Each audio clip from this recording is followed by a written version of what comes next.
बिस्मिल्लाहिर्रहमानिर्रहीम। Dear viewers और प्यारे प्यारे बच्चों, आज हम चैप्टर नंबर 10 जिसका नाम है कॉन्ग्रुएंट ट्रायंगल्स यानी मुतमासल मुसलसान के बारे में सीखेंगे। मुतमासल मुसलसल तक पहुंचने से पहले हम ये देखेंगे, हमारे पास ट्रायंगल्स हैं, दो ट्रायंगल्स हमारे पास हैं, ए बी सी। दूसरी ट्रायंगल इसी तरह से हमारे पास है डी ई एफ। इन दो की कॉन्ग्रुएंसी को प्रूव करने से पहले या डिफाइन करने से पहले हम वन करस्पॉन्डेंस को समझेंगे। वन करस्पॉन्डेंस को हम सिंबल दोनों तरफ एरो के निशान से जाहिर करते हैं। अगर इन दोनों की वन करस्पॉन्डेंस को देखें, एक से एक मुताबिकत को देखना चाहें, तो हम यूँ कहेंगे, अगर हम साइड्स की बात करें तो ये एक ट्रायंगल है जिसकी 3 साइड्स हैं। ये पहली साइड है, एक कट लगा दिया, ये दूसरी साइड है और ये तीसरी साइड है। ऐसे ही दूसरी तरफ डी ई एफ के लिए एक कट, ये सेकंड और ये थर्ड। ये 3 इसके साइड्स को मेंशन कर रहा हूँ, जो एक कट, पहली साइड, दूसरी साइड, तीसरी साइड, ऐसे इसके लिए भी। और इधर से एंगल्स की अगर बात करें तो ये एंगल है पहला, एक कट पहले एंगल के लिए, सेकंड एंगल और ये थर्ड एंगल। ऐसे ही ये फर्स्ट एंगल, ये सेकंड एंगल और ये वाला थर्ड एंगल। इनकी अगर हम वन करस्पॉन्डेंस देखें तो उसको कैसे लिखेंगे? ये ट्रायंगल ए बी सी है corresponding to triangle D E F है। अगर वन करस्पॉन्डेंस देखें तो हम इसकी पहले एंगल वाइज देखते हैं कि angle A correspond to angle D. इसको कैसे पढ़ेंगे? Angle A corresponds to angle D. Likewise ऐसे ही angle B correspond to angle E and angle C जो है वो मुताबिकत रखेगा। मैं दोनों लैंग्वेजेस, इंग्लिश भी बोल रहा हूँ, साथ साथ उर्दू भी कर रहा हूँ कि व्यूअर्स जो मेरे उर्दू स्पीकिंग भी होते हैं, उर्दू समझने वाले भी होते हैं, आसानी से समझ सकें, और इंग्लिश भी साथ साथ इस्तेमाल कर रहा हूँ।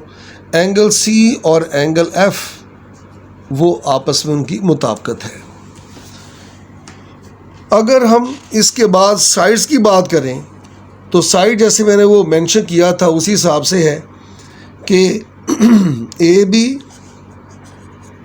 ये क्या है, लाइन लगाई, ये पढ़ी जाती है कता ख़त उर्दू में, और इंग्लिश में इसको लाइन सेगमेंट कहते हैं।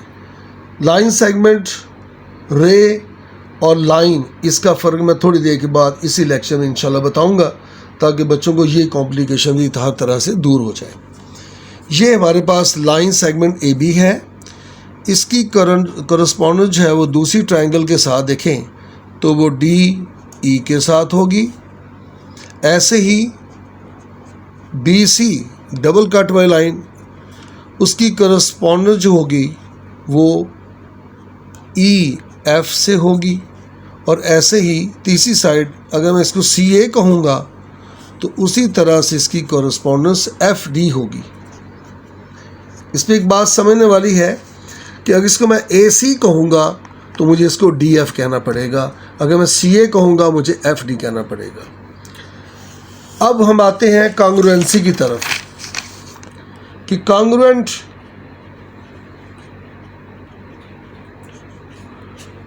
ट्रायंगल वो कैसे होंगी। से एक ट्रायंगल है, जैसे पहले हमने कहा था ए है, बी है, सी है। दूसरी ट्राइंगल उसी तरह से डी, ई एंड एफ है। अगर हम कहें ये दोनों ट्राइंगल्स आपस में कॉन्ग्रुएंट हैं तो क्या होगा? इस कॉन्ग्रुएंसी के लिए जो सिंबल यूज़ की जाती है इक्वल के ऊपर ये साइन डाल के इसको पढ़ते हैं कि ये कॉन्ग्रुएंसी का साइन है। तो अगर इन दोनों को कहें ये कॉन्ग्रुएंट ट्राइंगल्स हैं तो हमें क्या करना पड़ेगा? हम कहेंगे साइड्स की बात भी और एंगल्स की बात भी कि इसकी ये साइड इस साइड के ए बी लाइन सेगमेंट है वो कॉन्ग्रुएंट हो, मुतमासल हो डी ई साइड के। ऐसे ही ये बी सी कॉन्ग्रुएंट होगा ई एफ के, और जो ये है सी ए वो होगा मुतमासल होगा एफ डी। और दूसरी इसके साथ कंडीशन है, ये पूरी होनी चाहिए। और दूसरी कंडीशन है वो एंगल्स के बारे में, एंगल ए और angle D congruent to angle D, angle B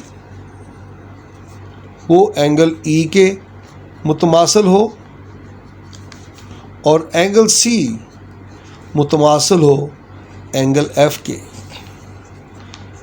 तब हम कहेंगे कि दोनों ये ट्राइंगल जो थी ट्राइंगल कौन सी ए बी सी कॉन्ग्रुएंट यानी मुतमासल होगी ट्राइंगल डी ई एफ की। यूँ हमने इन तमाम बातों से ये सीखा कि दो ट्राइंगल जो होती हैं अगर गिवन है उनकी कॉन्ग्रुएंसी कैसे प्रूव करनी है।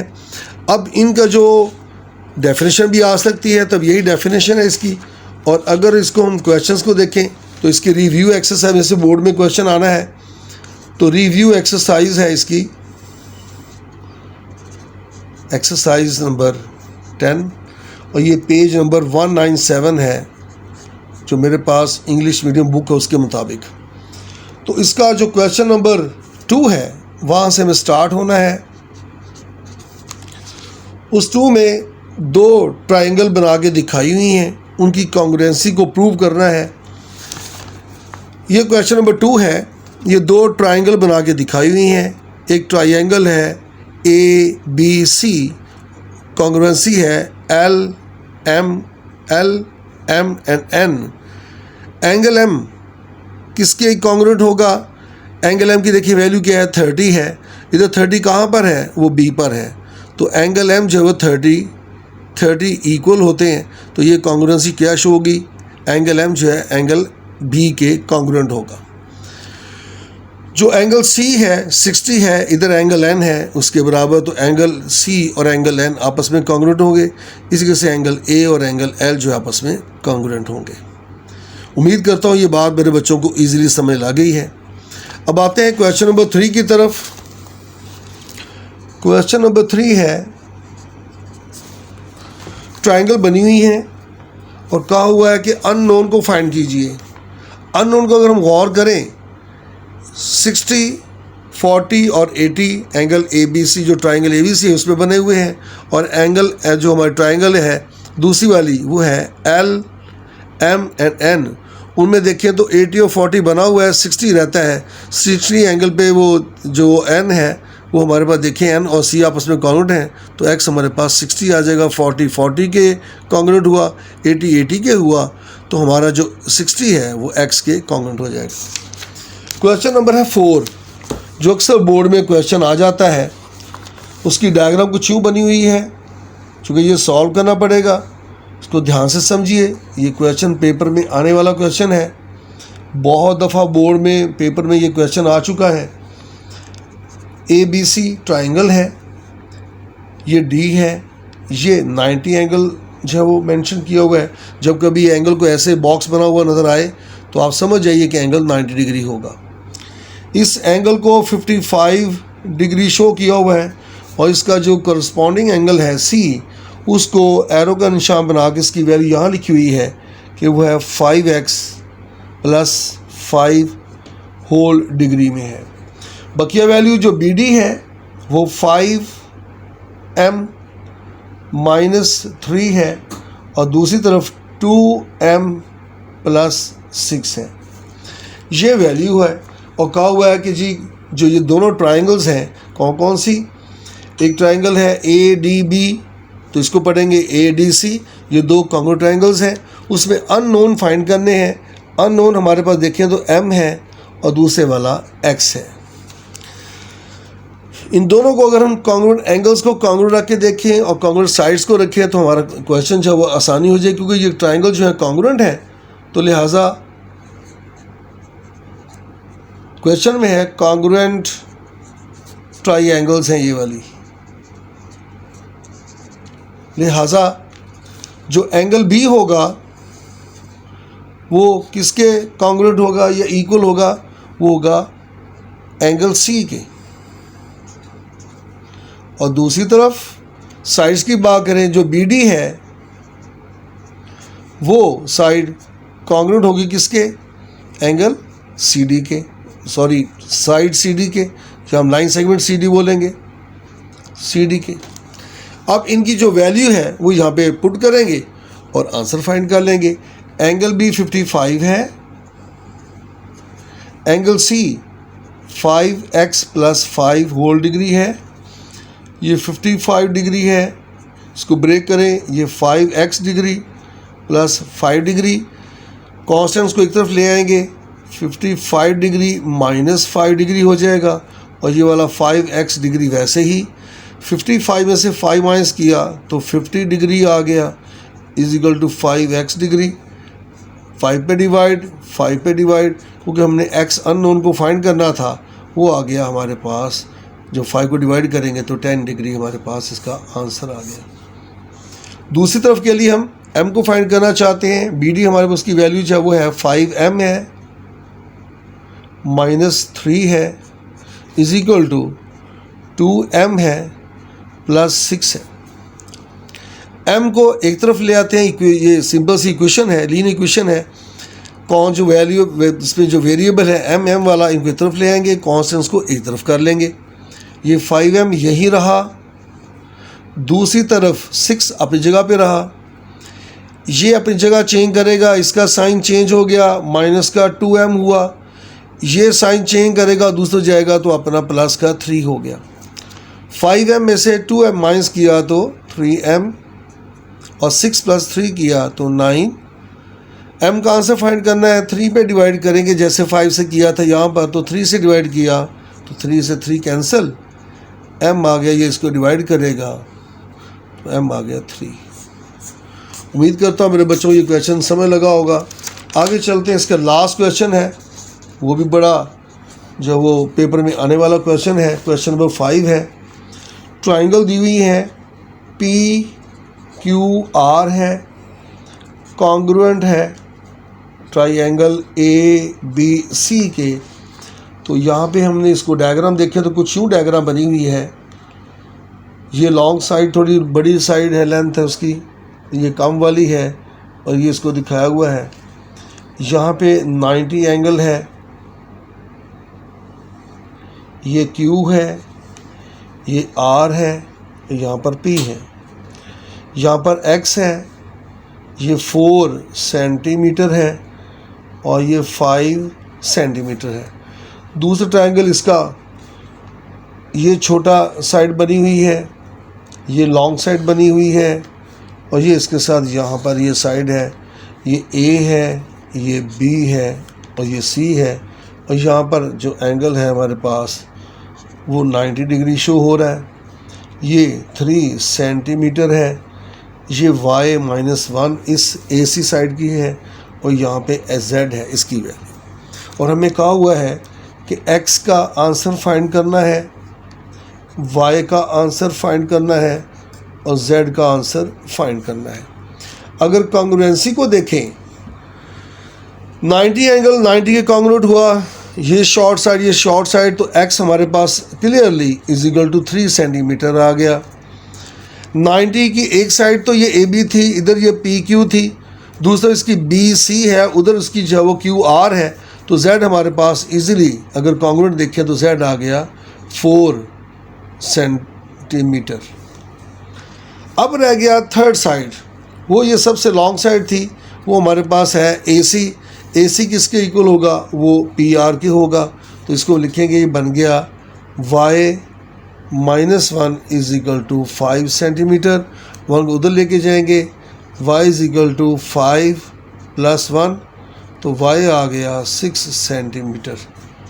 तो यूँ हमने आज रिव्यू नंबर जो 10 है उसको हमने सॉल्व किया है। तो रही थी कि लेक्चर यहाँ पे कंप्लीट हो गया है। एक बात मैं कहना आपको मिस कर गया था, जो मैंने कहा था मैं आपको लास्ट में बताऊंगा। हमने लाइन सेगमेंट,